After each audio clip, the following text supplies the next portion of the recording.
মানে পাকিস্তান এবং ইন্ডিয়া দুইটাকে ভাগ করে দেওয়া হলো, সেটার কারণে যে আমাকে আজকে নিজেকে বলতে হচ্ছে যে আমি চতুর্থ শক্তিশালী দেশ ভারতের নাগরিক না, আমি 52 নম্বর শক্তিশালী দেশ বাংলাদেশের একজন নাগরিক। আমি চাই যে এই যে দুইটা দেশ আছে, মানে বাংলাদেশ এবং ইন্ডিয়া, তো এই দুইটার মাঝখানে যে প্রাচীরটা আছে ওটা ভেঙে দেওয়া হোক। ঠিক সেরকমই ইস্ট বার্লিন এবং ওয়েস্ট বার্লিনের যেরকম দেওয়ালটা ভেঙে দেওয়া হয়েছে। এবং আমি এটা মানে মানে যেহেতু আমরা ভারতবর্ষের একটা অংশ ছিলাম, তা আমি চাই যে আমাদের যে মানে বাংলাদেশ মানে ভারতের কন্যা, সে যেন তার মায়ের সাথে আবার মিশে যায়।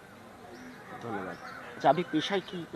আমি আসলে একজন আইটি ইঞ্জিনিয়ার, কিন্তু এই যে ইসলামের অনুসারী মুসলিম জিহাদিদের এগেনস্টে লিখতে লিখতে এখন আমার এমন অবস্থা হয়ে গেছে, না আমি আমার বাবা মার সাথে থাকতে পারলাম না, আমি আমার ছেলে সন্তানের মানে ছেলে এবং আমার স্ত্রী এদের সাথে থাকতে পারলাম, মানে আমার পালিয়ে পালিয়ে বেরোতে হচ্ছে। এবং রিসেন্টলি এই যে জিএমবি যে সংগঠনটা আছে, মানে ইসলামের অনুসারী মুসলিম জিহাদিদের যে সংগঠন, তা এই সংগঠনের মানে একদম টপ লিস্টে আমার নামটা আছে। এবং এটার কারণে আমারও কিন্তু আতঙ্কের মধ্যে জীবনটা কাটাতে হচ্ছে। এই যে আপনারা দেখতে পারবেন যে কেউ আমাকে একা ছাড়ছে না, কারো না কারো কিছু হাতে অস্ত্র থাকবে। কারণ আমি যেটা বলি যে জিহাদিদের মোকাবেলা জিহাদি হয়েই করতে হবে, তাছাড়া আমরা বাঁচতে পারবো না। আপনার মনে পড়ে না পরিবারের কথা? অবশ্যই, কিন্তু আসলে আমি যেটা ভাবি যে এই যে আমার লাইফটা যেভাবে চলতেছে, সেটা মনে হয় আমার কপালে লেখা ছিল।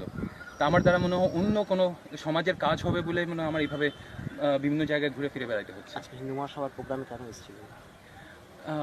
কারণ জিনিসটা হলো কি, আমি শুরুর থেকেই আমি হিন্দুদের পাশেই মানে দাঁড়িয়েছিলাম। বাংলাদেশেও যে অবস্থা, যারা অত্যাচারিত হিন্দুরা, তাদের পাশে আমি সবসময় দাঁড়াইছিলাম। তো এখন আমি এই পশ্চিমবঙ্গের যে অ্যাটমসফিয়ারটা দেখলাম, এরা যে পরিমাণ মানে অস্ত্র ছেড়ে দিয়ে যেভাবে তারা মানে নিজেদেরকে দুর্বল বানিয়ে ফেলছে, তো এটাতে কি হবে যে ইসলামের অনুসারী মুসলিম জিহাদিরা যারা অনুপ্রবেশ করতেছে পশ্চিমবঙ্গের বর্ডার দিয়ে, তো তখন এরা কিন্তু আবার সেই অত্যাচারিত হয়ে যাবে। তো এরা যেন অত্যাচারিত না হয়, তা আমি ওদের যে এক্সপিরিয়েন্সটা আছে, আমি যেভাবে ওদেরকে দেখছি, ওদের ফিলোসফিটা আমি খুব ভালো করেই জানি, যে কারণে আমি এদেরকে সচেতন করতে আসছিলাম।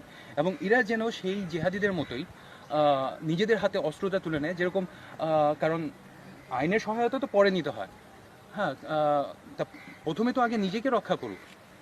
আগে নিজেকে যদি রক্ষা না করতে পারে, তাহলে কোনো লাশ কিন্তু কারো এগেনস্টে কমপ্লেন করতে পারে না। আগে নিজেকে প্রোটেক্ট করে নিক, তারপরে যাই সে কমপ্লেনটা করুক যে আমার উপর হামলাটা হতে আসছে।